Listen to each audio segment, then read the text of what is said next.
Je voudrais du soleil vert, des dentelles et des théières, des photos de bord de mer, dans mon jardin d'hiver. Je voudrais de la lumière, comme en Nouvelle-Angleterre. Je veux changer d'atmosphère, dans mon jardin d'hiver. Ma robe à fleurs, sous la pluie de novembre, tes mains qui courent, je n'en peux plus de t'attendre. Les années passent, qu'il est loin, là je tombe. Nul ne peut nous entendre. Je voudrais du Fred Astaire, revoir un latte. Joining us now to discuss Hawaii Democratic Senator Maizie Hirono. Senator, thank you so much for being with us. So CNN is reporting that aides for Pat Toomey, a Republican from Pennsylvania, Joe Manchin, Democrat from West Virginia, and they had a bill on expanding background checks. Yes. They've been talking to the White House. Chris Murphy's team has been talking to the White House. Do you have any updates or any knowledge about where these discussions are? Well, we all know that the key is whether the president is actually going to do what he says he wants to do, which is to sign a background check law into law, bill into law.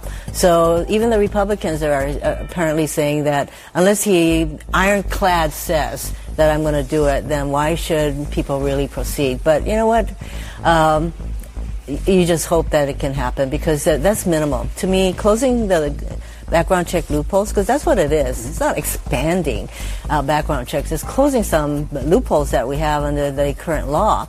And that's, to me, that is minimal, what we should be doing. And you just did a piece right now on this young man who has stockpiles of all kinds of weapons. Well, we need to look at all the assault weapons that are floating in our country by the millions. And to be clear, H.R. 8, which passed the Democratic House, would close some of those what you call loopholes. Yes. Other people say would expand background checks. That has passed the House. It's sitting in the Senate waiting. And so the other key person is Mitch McConnell, who refuses to bring this bill to the floor of the Senate. And he prides himself on being the Grim Reaper, holding back all kinds of bills that have already been passed by the House. This is one of them. When the president says that he likes background checks, vaguely speaking, why don't you? Doesn't sound like you believe him. Didn't he say that before? He did say that before. Here before. So I call it the Tuesday, Thursday Trump. You know, I was at a meeting at the White House relating to DACA. That was on a Tuesday where he said, bring me a bipartisan bill on DACA to make sure that we don't start deporting 800,000 DACA participants. That was on a Tuesday. By Thursday, it's all off the table. So I call it the Tuesday, Thursday Trump. And he can say something on Tuesday, and next thing you know, it's all off the table. What could he show you? What could he show you? How could he prove that he means it to you? It's not just proving to me. Obviously, even the Republicans aren't sure that he's going to sign a background check law. So I don't know what the president can do at this point because he lies to the American public every single day. We can't rely on what the president says. And often he contradicts himself on a regular basis, not only just the lies, but the contradictions. And that's why when you have a president who is that mercurial, who changes his mind at the drop of a hat, you have a very unstable situation in our country. It creates uncertainty, certainly, when you're talking about something like this, expanding background checks or closing loopholes, because we don't know where he stands or Mitch McConnell stands exactly. Listen to what the president said yesterday about Mitch McConnell.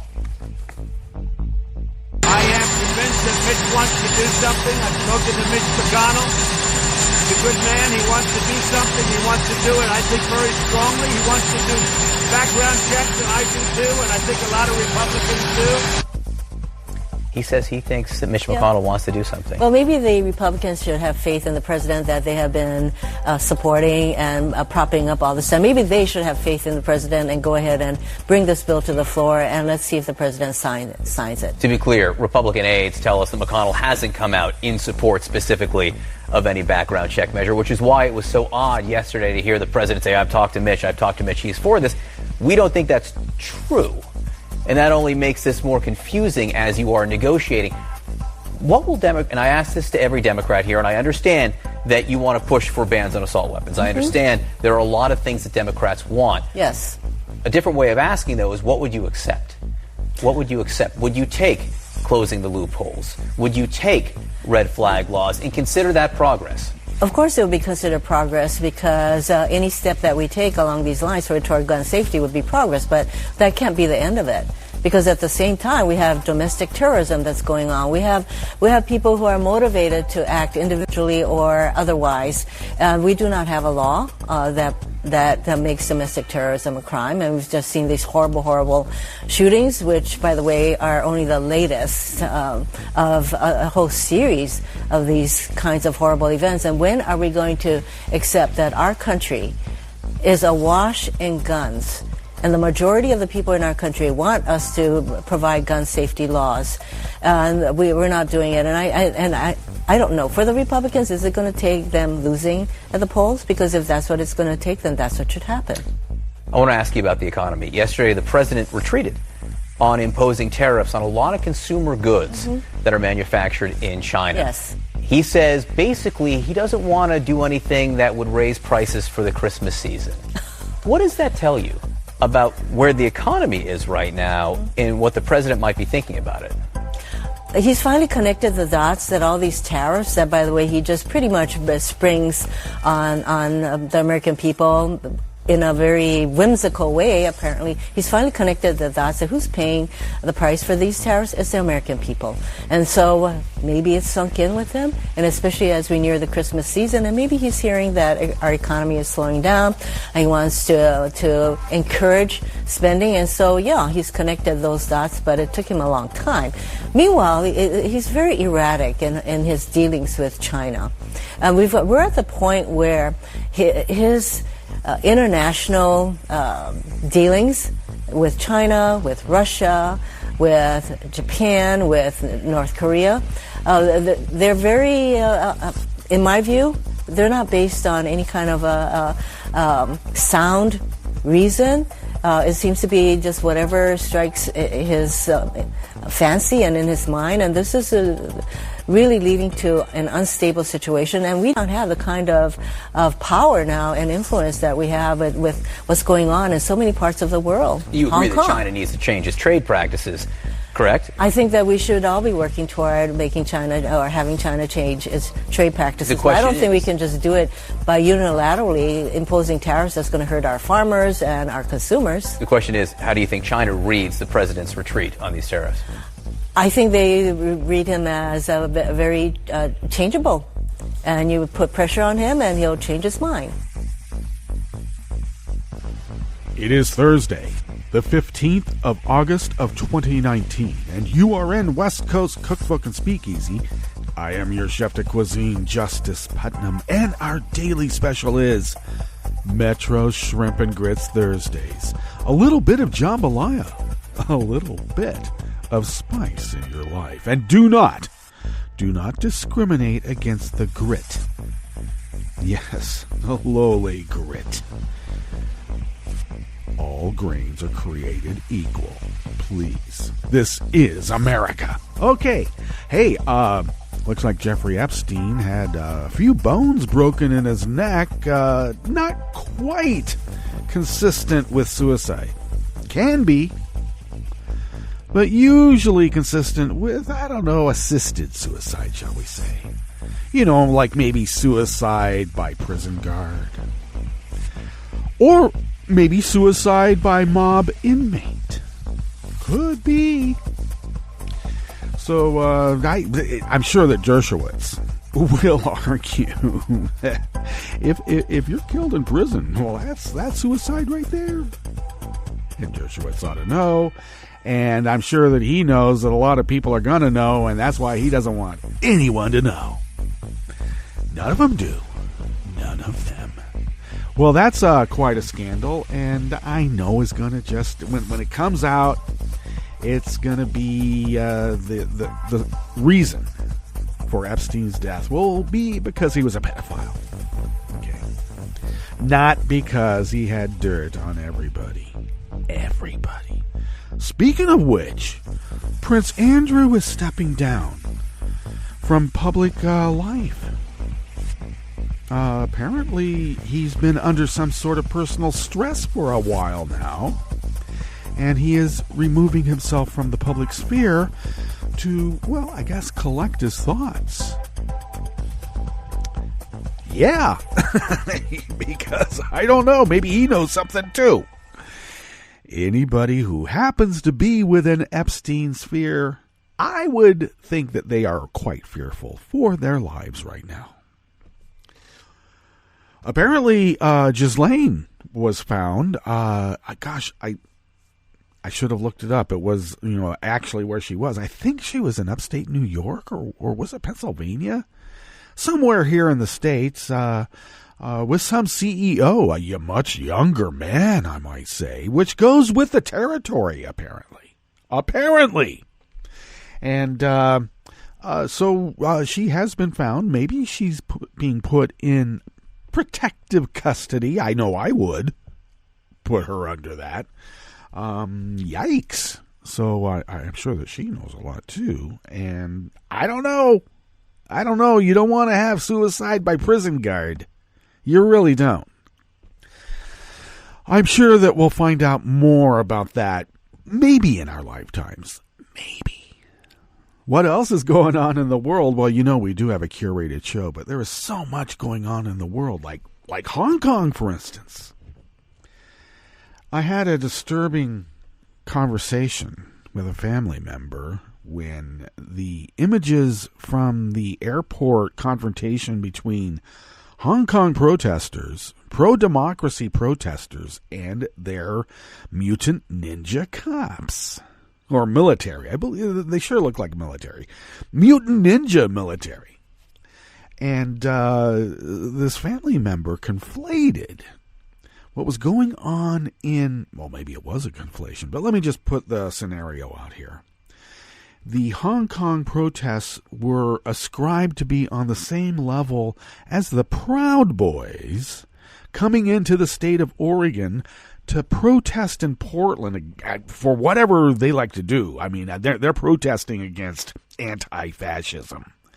And the anti-fascists are the really bad people, apparently, because I guess they look like hippies or something. And so, obviously, they have to be attacked. So this pro-democracy issue in Hong Kong, it was somehow put in the same vein as a bunch of fascists coming here to disrupt our democracy. Just because, and well, let me give the line that gave me pause. There should be a law to stop all these protests. They've just become too violent. Yikes. I was trying to explain. Well, actually, the violence gets perpetrated by the mutant ninjas. I got to tell you, they do. So any number here in the state of Oregon, any number of anti-Antifa efforts are being lodged. Posters being posted, to basically go to Portland to beat up Antifa because they're going to show up. And the Proud Boys, what a bunch of, I don't know, so adolescent. But you wouldn't have had brown shirts and black shirts without that kind of mentality. And it kind of makes you wonder why it's been promoted and fostered. I know, shock troops. They need their shock troops. And here in America, all you got to do is say a couple of words and people are triggered and they're going to do your bidding. And they do. Yes, they do. Well, what's on the rest of the menu here in the Bistro Cafe of West Coast Cookbook and Speakeasy? Of course, Senator Maizie Hirono of Hawaii noted that you cannot trust Trump's negotiating. You just can't. When the going gets tough, he's going to change his mind. Indeed. He does. Look what he did with China. Wow. Okay. Oh, you can go ahead and destroy any semblance of democracy in a pseudo-democratic state of Hong Kong, as long as I can get a train to you. That's how mobsters are. It's never personal. It's just business. On the rest of the menu, speaking of, is not personal, it's just business. Farm bankruptcies in the Midwest have jumped 45% since Trump started his trade war with China. And actually, farm bankruptcies nationwide are up. Leaked emails show Washington State GOP lawmaker Matt Shea collaborated with an extremist gun group that was preparing for biblical warfare. Really? You got horses? Really? And a bugle? I hope. And described as a punch in the gut, scientists find microplastic in Arctic ice. It's everywhere. After the break, we move to the chef's table, where Mexico continues to push the U.S. to designate the El Paso shooting as an act of terrorism. And in a major setback for the nation's aviation strategy, Norway's first electric plane crash-landed on a lake near the southern town of Arendal. All that and more on West Coast Cookbook and Speakeasy. Bon appetit.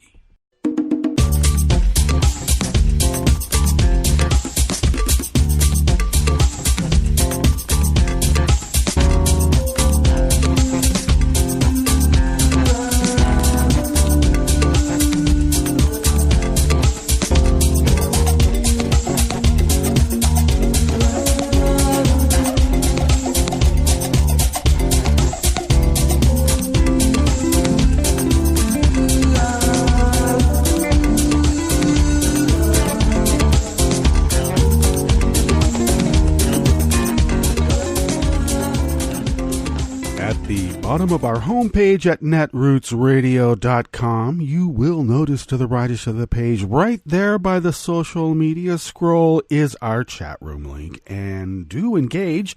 Kelly Lincoln monitors that platform, and thank you, Kelly. If you would then take a gander to the leftish of the page from the chat room link at the bottom of our homepage at netrootsradio.com, you will then notice the link to our Patreon page, and if you could please become a recurring Patreon of Netroots Radio, it doesn't take much, you know. How about the cost of a espresso-type coffee drink once a month? Our way will go a long way, because we have become masters at stretching dollars over all these 8 years and counting that we have been Resistance Radio here, and we would be unable to do that without your generosity, and we are forever grateful for that generosity. If you would like to follow Netroots Radio, do so at Netroots Radio. Tom takes care of that, and we thank Tom. I take care of at Justice Putnam, and I also post the show notes and links diary on Daily Co's about 10 minutes before showtime, and then get that linked up on social media. Follow the show on Twitter at Cookbook West. Pick up podcasts by way of Spreaker, Stitcher, TuneIn, iHeart, YouTube, iTunes, really wherever podcasts can be found. Well, I had a little bit of an issue with Ken Cuccinelli and his absolute I don't know. I know they don't teach this in the schools. And when they did, who cared? Who would remember this stuff? But I always thought that it was important to maybe, know a little bit about the major icons of America and, what they're all about and the history behind them, because it just seemed like the American thing to do. I'm a romantic. Isn't that odd? Well, I wanted to correct what the, quote, Emma Lazarus poem is about, because Ken Cuccinelli wanted to butcher the Emma Lazarus poem and, add on some sort of weird, it doesn't even fit the meter. He's such an idiot. Give me your poor who can walk on their own 2 feet and don't become public charges. And then he purported to say it was written about white Europeans, and that Emma Lazarus specifically submitted the poem for the statue. which is not the case at all in any of those instances. First of all, Emma Lazarus came from one of the oldest Jewish families in America, started the oldest Jewish synagogue in America. I mean, they were there at the signing of the Constitution Bill of Rights and the whole deal. And let's be clear, it wasn't easy being Jewish in America, and they did downplay that aspect for quite a while. Emma is a Sephardic Jew, which means that she comes from the Iberian Peninsula, Spain, Portugal, that part of the world. Which made it even harder because Sephardic Jews are also quite discriminated against because, well, they're not quite white enough for some people's liking, shall we say. So Emma Lazarus, a Sephardic Jew, who had, well, let's also understand a little bit. She showed some great promise in her intellectual capacity at a very young age, and her father recognized that. They became a family of means over time. Let's also be clear about that. And her father pushed her to expand her intellectual horizons. A woman. He did that for a woman. Wow. Regardless, she excelled in that. And she was quite a character, quite a presence. So when she wrote the Emma Lazarus poem, she wrote it for Jews and about Jews, the wretched refuse on these teeming shores. No, Ken Cuccinelli. Not only is the Emma Lazarus poem not really a poem. I know this is the other sort of side argument. And look, somebody said, well, a poem and a sonnet are the same thing. No, they're not. I know a sonnet is a poem, but a poem is not a sonnet. And that was the point I was trying to make. I just posted a little, and on Twitter, you're really limited. Absolutely limited by the amount of characters, and that accounts punctuation and spaces too. All right. So there's a lot of give and take and weird abbreviations one has to make if you want to keep something in one tweet. I didn't want to go the tweet thread route on just explaining something that can be explained concisely, which is, as I specified on Twitter, on Facebook, it was a little bit more drawn out. But not much. The Lazarus poem for the Statue of Liberty is not a poem. It is a sonnet, or it's a sonnet. It was not written for white Europeans, but for Jews, since she was a Sephardic Jew and from the oldest Jewish family in America. It was found in a bookstore and submitted for the statue years after her death. Somebody stated that she wrote it specifically as a fundraiser for the Statue of Liberty. Maybe. Except for one thing. She'd been working on this poem way before any fundraising for the Statue of Liberty. And the Statue of Liberty had already been up for quite a while before they decided to add, spruce it up, because it wasn't really a big draw for some reason. I mean, look, it's a giant piece of artwork right there in the middle of the Hudson Bay, and apparently it wasn't drawing enough tourists. So he wanted to dress it up, and then they commissioned a poem for poems. Emma Lazarus didn't write on spec, by the way. So she had been approached, and I think what had occurred is that she brought this poem out of a drawer, worked on it some more, spruced it up, and put it back in a drawer. It was published and was found years after her death by a friend, by the way, in a bookstore, and then submitted it as possible consideration for a poem on the base of the Statue of Liberty. It's not a poem, it's a sonnet. It's in iambic pentameter. And no, Ken Cuccinelli, give me your Wretched refuse, you're poor who can stand on their own 2 feet and not become public charges. That is not iambic pentameter.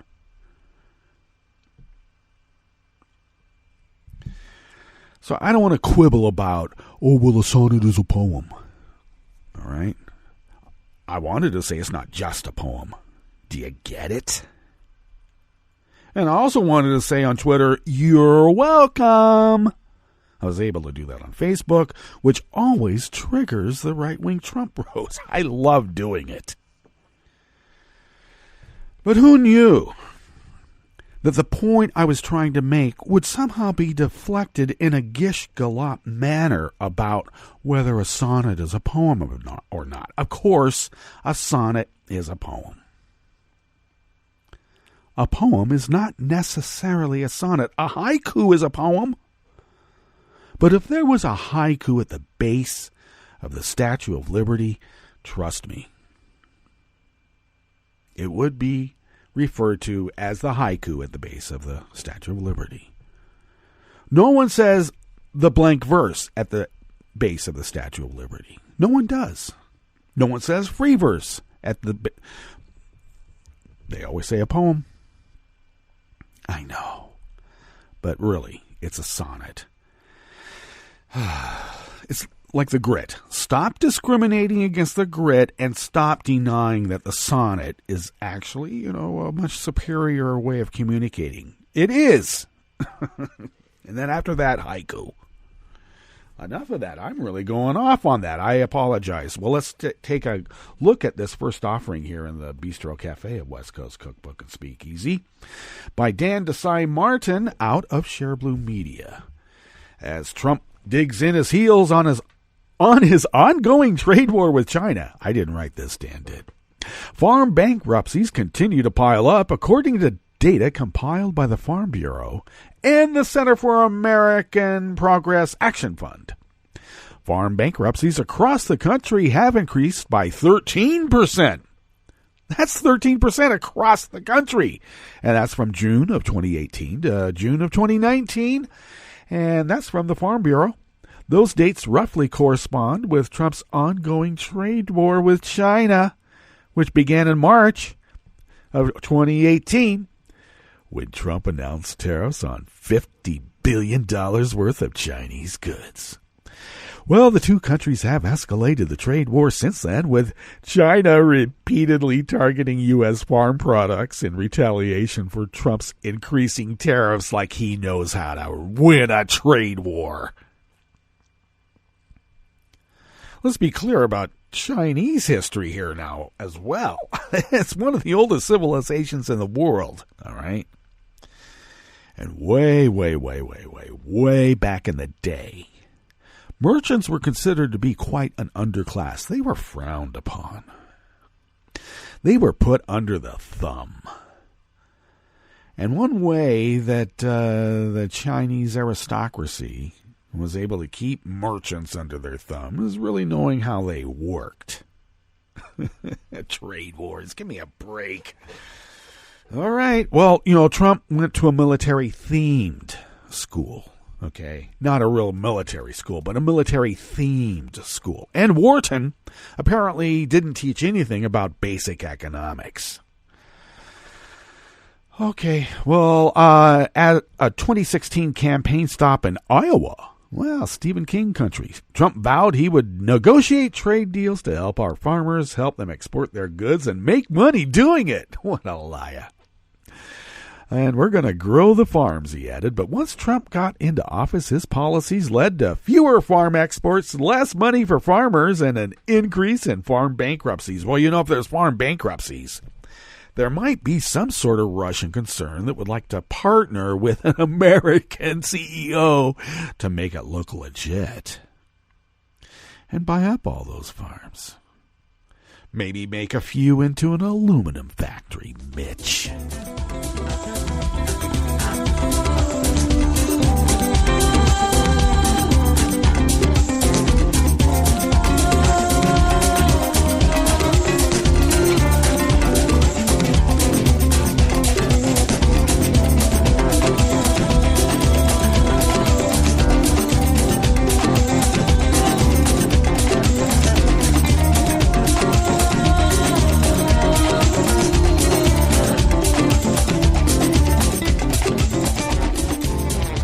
Alex Henderson of Alternet brings us this final offering here in the Bistro Cafe of West Coast Cookbook and Speakeasy. Metro Shrimp and Grits Thursdays. A little bit of jambalaya. A little bit of spice in your life. In Washington State's legislature, Representative Matt Shea is controversial even among fellow repugs, and that's saying a lot in this reporter's opinion. He has distributed white supremacist Christian identity literature, openly advocated violence against Muslims, gays, and others he considers enemies of the U.S., and according to a report by Jason Wilson for The Guardian, Shea has enthusiastically encouraged an extremist group called Team Rugged. Emails obtained by the Guardian show that Shea was in close contact with Team Rugged in 2016. Team Rugged, Wilson reports, offered training in biblical warfare to young Christian fundamentalist men. And that training included advice on ways in which guns and knives could be used on enemies just like Jesus did. You know what he said? If the Roman soldier doesn't do what you say, turn his other cheek and stab him in the back. Wow. I must have missed that gospel. The email, Wilson reports, began in July of 2016 when Shea corresponded with Team Rugged's Patrick Coffrin. In one of the emails, Team Rugged is described as a way to, quote, provide patriotic and biblical training on war for young men. I don't know. This is way, way, way outside the liberation theology that I embraced.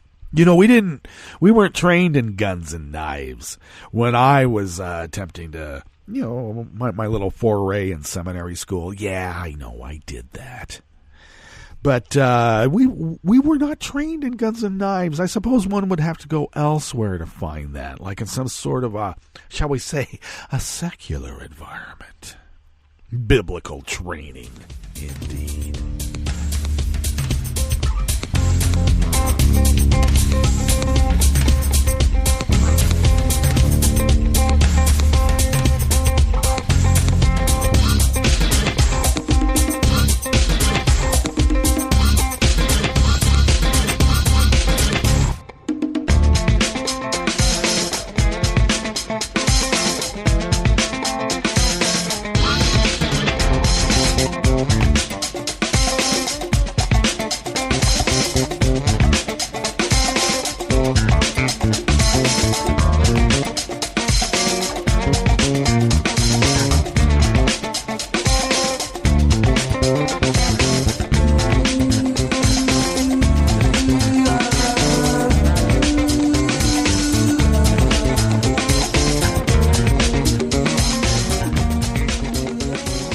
Green of Reuters brings us this final offering here in the Bistro Cafe of West Coast Cookbook and Speakeasy. Tiny pieces of plastic have been found in ice cores drilled in the Arctic by a U.S.-led team of scientists, underscoring the threat the growing form of pollution poses to marine life in even the remotest waters on the planet. The researchers used a helicopter to land on ice floes and retrieve the samples during an 18-day icebreaker expedition through the Northwest Passage. Oh, you know, that hazardous route linking the Pacific and Atlantic Oceans that seafarers had tried for centuries and centuries and centuries to find, but they couldn't because it was all locked in by ice. And no icebreaker could break it. In fact, they sent some submarines and they were able to circumnavigate the Northwest Passage, but not on the surface. And somehow that ice has become so brittle and thin that an icebreaker can now break through it. And in some cases, they have a full-on route from sea to shining sea with the Northwest Passage in between. And it's shining too because it's water. Water with some ice in it. Well, Jacob Strock, a graduate student researcher at the University of Rhode Island who conducted an initial onboard analysis of the core, said we had spent weeks looking out at what looks like so much pristine white sea ice floating out on the ocean. When we look at it up close and we see that it's all very, very visibly contaminated when you look at it with the right tools, kind of like a microscope. And he went on to say it felt a little bit like being punched in the gut. Strock and his colleagues found the material trapped in ice taken from Lancaster Sound, an isolated stretch of water in the Canadian Arctic, where they had assumed might be relatively sheltered from the drifting plastic pollution. The team drew 18 ice cores up to 6.5 feet long from 4 locations and saw visible plastic beads and filaments of different shapes and sizes.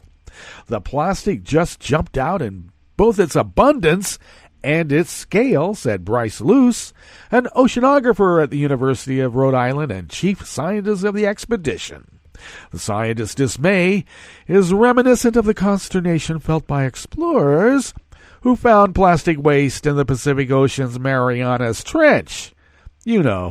The deepest place on Earth, during submarine dives this year. Wow.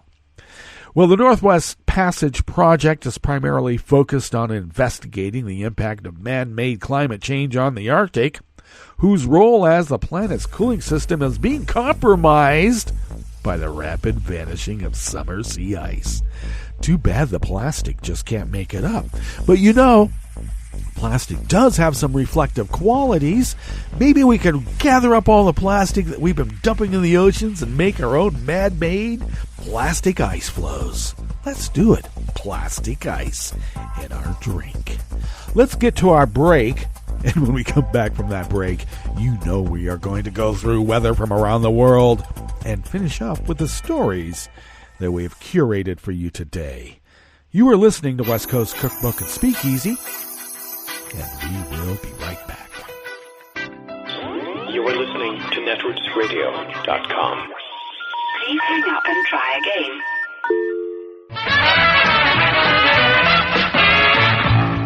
From a point at sea to the circles of your mind, a new force is at work for planetary transformation.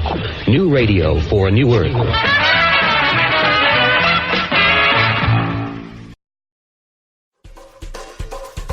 This is Scientific American's 60-Second Science. I'm Christopher Intagliata. In the summer of 2015, a strange delivery arrived in Munich, Germany. 25 boxes of still frozen snow, sent all the way from Antarctica. The reason for shipping 1,100 pounds of snow from the bottom of the world? Scientists were hunting for interstellar dust, which might hold clues about our place in the universe. So, first thing scientists did was melt the snow and then filter it for fine particles.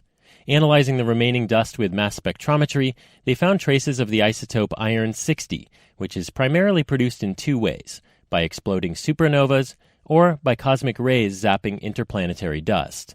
But it's also produced in nuclear reactions here on Earth, by bombs or nuclear reactors.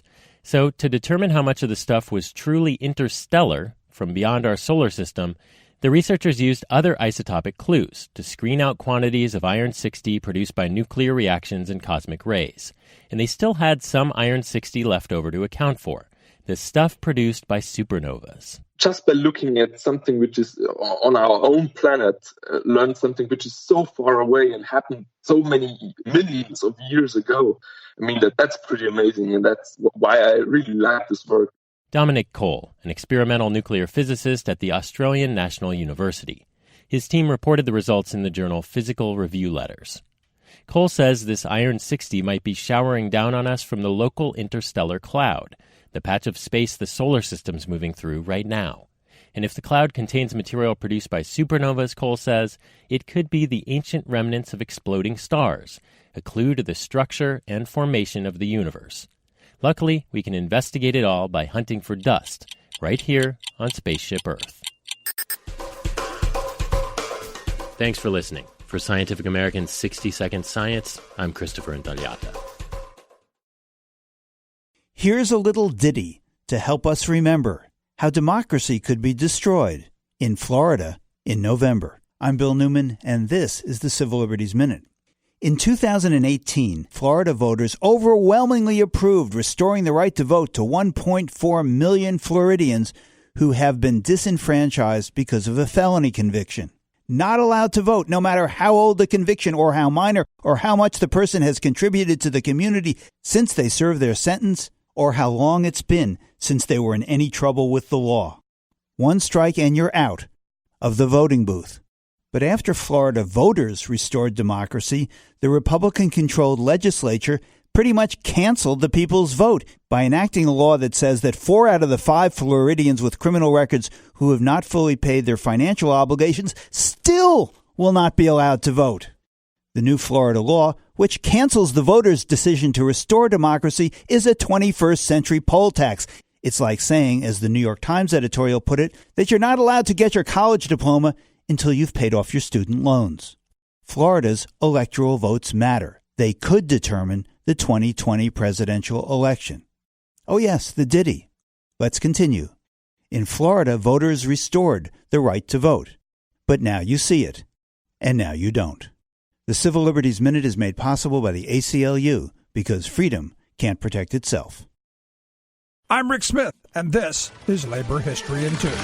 On this day in labor history, the year was 1971. That Sunday, President Richard Nixon addressed the nation in a speech that preempted the popular television show Bonanza. His subject, the state of the economy. The speech was timed before the stock markets opened on Monday morning. The president announced a 90-day freeze to wages and prices. He took this step in an effort to curb soaring inflation. Inflation had topped 6% in 1970 and stayed above 4% the following year. The president declared, "The time has come for decisive action. Action that will break the vicious circle of spiraling prices and costs." President Nixon also announced the suspension of tying the U.S. dollar to the gold standard. The policies became known as the Nixon Shock. A cost of living council was established to oversee the plan. Initially, the public embraced the plan. At first, the plan seemed to help curb inflation. Many rank-and-file workers approved, but leaders from organized labor worried about how the policy would impact contract negotiations. AFL-CIO President George Meany called the plan unequitable, unjust, unfair, and unworkable. Inflation started to rise again. Nixon continued to implement similar measures for a total of nearly 1,000 days. The end result? Inflation had reached double digits by 1974. One of the impacts of these policies were that regular families had a harder time making ends meet. More women entered the workforce. During the 1970s, the dollar lost a third of its value. The Nixon shock shaped the economy of the 1970s and had a long-term negative impact on working families. In the 4 decades since the plan was implemented, 7 out of 10 workers have not been able to keep up with the cost of living. For more information, go to laborhistoryin2.com, like us on Facebook, follow us on Twitter at laborhistoryin2. I read the news today, oh boy. It's time for Nicole Sandler's What's News from NicoleSandler.com and the Progressive Voices Network. Wall Street on Wednesday suffered its worst day of the year. The Dow dropped 800 points after the bond market showed, for the first time in more than a decade, an inverted yield curve. Huh? Well, that's an indicator that has preceded every recession in modern history. MSNBC's Ali Velshi explains. In the simplest of terms, this is a plot of interest rates of bonds that have different maturity dates. So if you buy a bond and you're only going to be invested for under 5 years, your interest rate's going to be pretty low. If you're prepared to commit money for a longer period of time, 5 years, 10 years, 15 years, in theory, the longer you loan your money for, the better an interest rate you get, right? That's a normal yield curve. When the yield curve goes flat, it means that bonds of different maturity rates, 5, 10, 15, 20, 25, 30 years, they're stable. You get the same rate no matter how long you invest your money. This is a sign that an economic slowdown might be coming, a flat yield curve. If the long-term interest rates are below short-term interest rates, this is called an inverted yield curve. The last time we saw one of these inverted yield curves was right before the last recession hit in late 2007. I'm not trying to scare anyone with this information. I'm trying to explain to you that this does tend to be a warning sign of things to happen. The conservative Wall Street Journal Journal editorial board blasted the Trump administration and advisor Peter Navarro for being the driving force behind policies that appear to be driving the entire world's economy into recession. The editorial began bluntly, quote, "After we warned last week that U.S. trade policy was courting recession, White House aide Peter Navarro took to Fox Business to denounce us for sounding like the People's Daily, the Chinese Communist propaganda arm. That was novel, as criticisms of these columns go, but perhaps Mr. Navarro would care to comment again after Wednesday's recession warning from the bond and equity markets. Are they commies too?" The editorial concluded with a few stern words to Trump himself. Quote, "Stop the trade threats by tweet, call a tariff truce with China, Europe, and the rest of the world while negotiations resume with a goal of reaching a deal by the meeting of Pacific nations in November. Someone should tell Mr. Trump that incumbent presidents who preside over recessions within 2 years of an election rarely get a second term." Well, a suspect was finally taken into custody Wednesday night, ending an 8-hour shooting standoff in Philadelphia that left 6 police officers wounded. It all started when police went to a row house with a narcotics warrant. Some of the officers were in the kitchen of the house when the shooter began firing and police shot back. The gunman continued firing intermittently at police, sometimes shooting out of a window. Some of the officers escaped, but others were trapped in the home with the shooter. They were later rescued by a SWAT team. The wounded officers had non-life-threatening injuries, and all have been released from the hospital. Well, after speculation that Israel would bar certain American congresspeople from entering the country, it has actually happened. Benjamin Netanyahu has officially blocked U.S. Congressman Ilhan Omar and Rashida Tlaib from entering Israel ahead of a planned weekend visit. A senior Israeli government official said that if Tlaib, an American of Palestinian heritage, made a special humanitarian request to visit her family in the occupied West Bank, then, quote, it would be considered favorably. Omar and Tlaib, who have both been outspoken critics of Israel and support a boycott movement against the country, are slated to arrive on Sunday. Their trip is being planned by MIFTA, a nonprofit organization headed by Palestinian lawmaker and longtime peace negotiator Hanan Ashrawi. More than 400 lawsuits were filed in New York Wednesday as part of a new child sex abuse law in the state. The New York Child Victims Act lets adult survivors of child sexual abuse sue an abuser or a negligent institution, no matter how long ago the abuse took place. The law instituted a 1-year period for the filing of lawsuits, which began Wednesday. A state court official said so many lawsuits are expected that 45 judges have been set aside to deal with the cases. Uniformed members of the People's Armed Police Force with riot shields and batons have been observed amassing, as well as numerous semi-militarized vehicles stationed at the city's Bay Sports Center on Wednesday. Many believe the move is intended to send a message to protesters in Hong Kong. The People's Armed Police Force is the 1.5 million-member paramilitary force the government regularly deploys to quell protests within China's borders. He's back. Or more accurately, he never left. Racist Representative Steve King of Iowa, while defending not allowing exceptions for abortion in cases of rape or incest, said generations of people would not be here without rape and incest. What if it was okay, and what if we went back through all the family trees and just pulled those people out that were products of rape and incest? Would there be any population of the world left if we did that? Considering all the wars and all the rape and pillage that's taken place and whatever happened in culture after society, I know I can't certify that they're not part of a product of that. And I'd like to think every one of the lives of us are as precious as any other life. And that's our measure. Human life cannot be measured. It is the measure itself against which all things are weighed. Congressman Steve King is a white supremacist who shared his racist views in an interview with the New York Times. And that's just a bit of what's news for now. I'm Nicole Sandler. If you appreciate these reports and the Nicole Sandler Show, I hope you'll consider making a contribution. My work is 100% listener supported, and I can't do it without your help. For more information, go to NicoleSandler.com and click on Donate.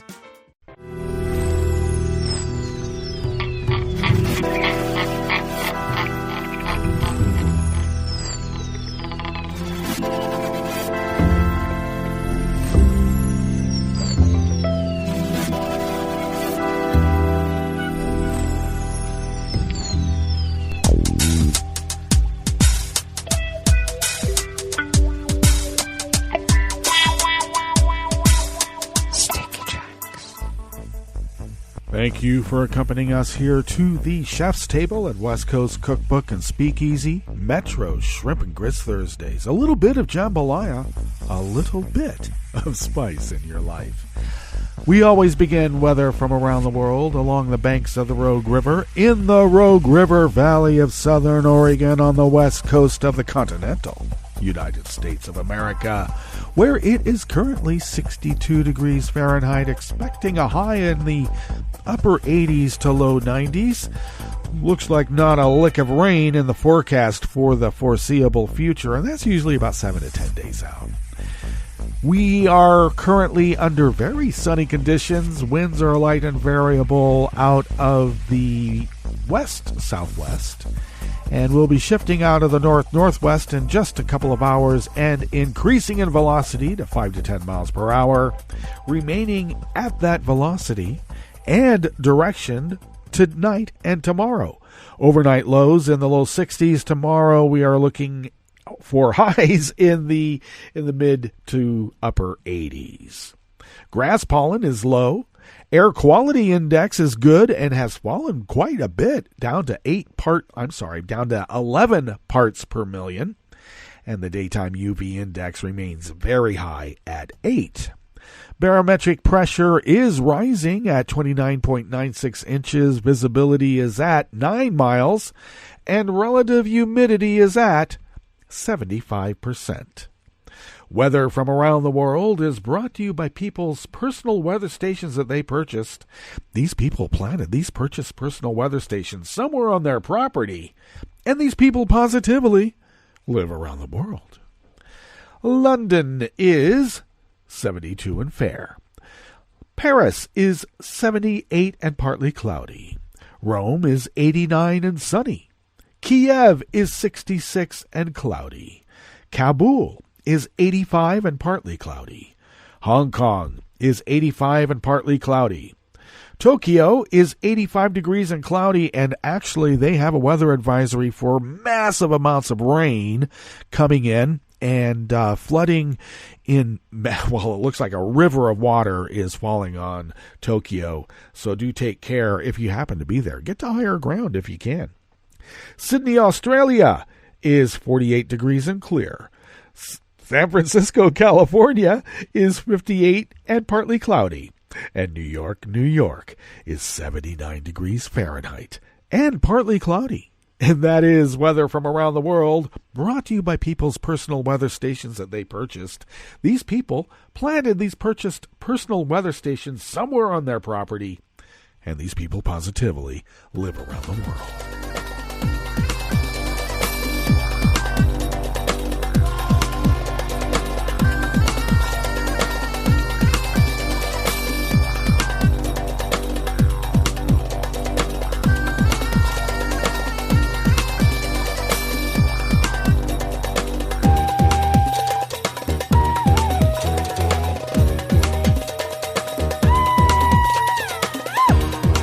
David Graham of Reuters brings us this first amuse-bouche here at the Chef's Table at West Coast Cookbook and Speakeasy.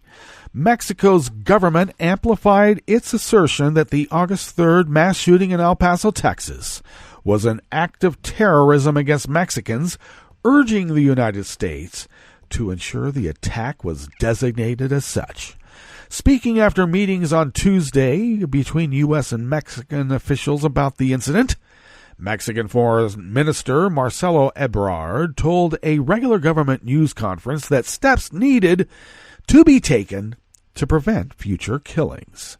22 people, including 8 Mexican citizens, were killed in the shooting at a Walmart store in the U.S. border city, an event Mexico quickly said it would investigate as a terrorist act. A 4-page statement believed to have been written by the suspected shooter and posted on 8chan called the El Paso attack a response to the Hispanic invasion of Texas. And according to an El Paso police affidavit released on Friday, the shooter told police while surrendering that he had been targeting Mexicans, and I will not say his name, though it be reported here. Sorry. And I'm not sorry. What Later, the Foreign Ministry issued a statement saluting Texas Governor Greg Abbott's announcement he was forming a domestic terrorism task force following the El Paso shooting in order to combat hateful acts and extremism in Texas. The Mexican government hopes to put the suspected perpetrator on trial in Mexico. We are going to ask for this person to be judged here, too. We are going to ask for his extradition, and the full weight of the law will be felt, President López Obrador said at a public event on Wednesday yesterday.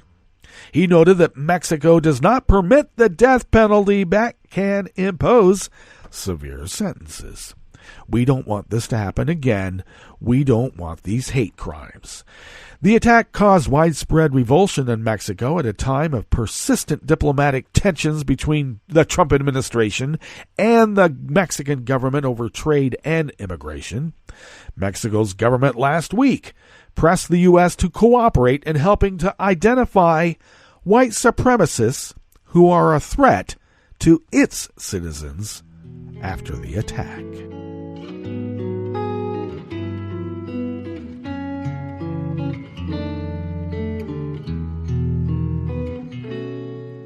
Je te donne c'est mon amour pour la vie entière.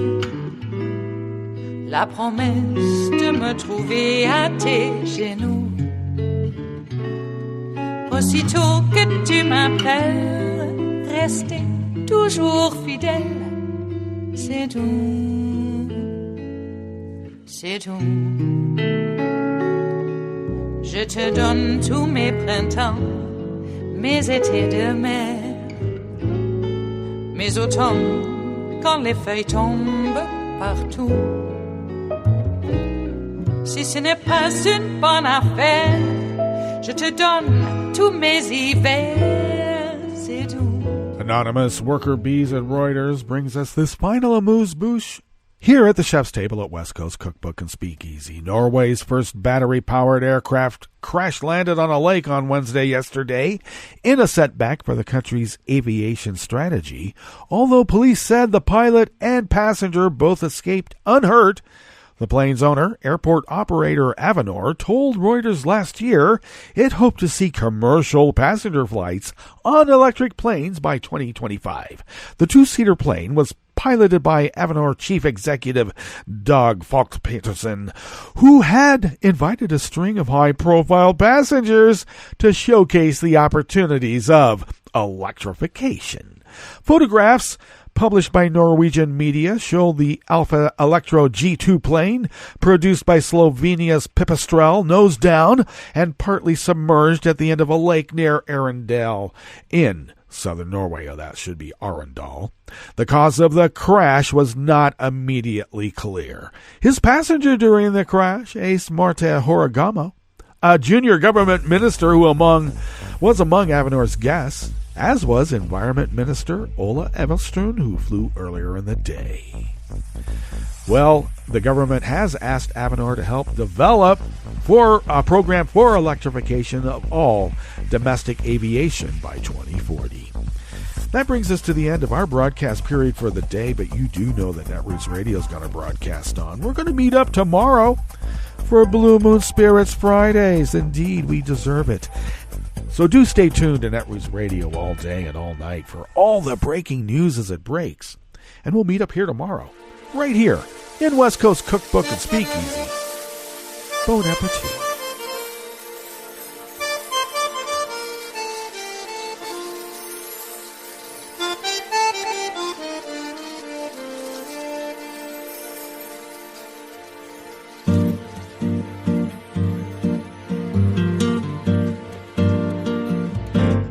Je voudrais du soleil vert, des dentelles et des théières, des photos de bord de mer, dans mon jardin d'hiver. Je voudrais de la lumière, comme en Nouvelle-Angleterre. Je veux changer d'atmosphère, dans mon jardin d'hiver. Ma fleur sous la pluie de novembre,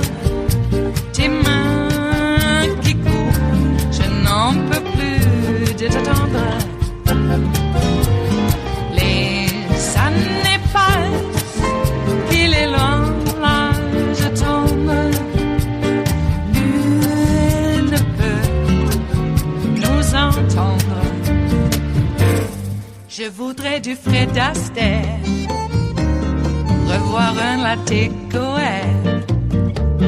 Je voudrais toujours te plaire dans mon jardin d'hiver.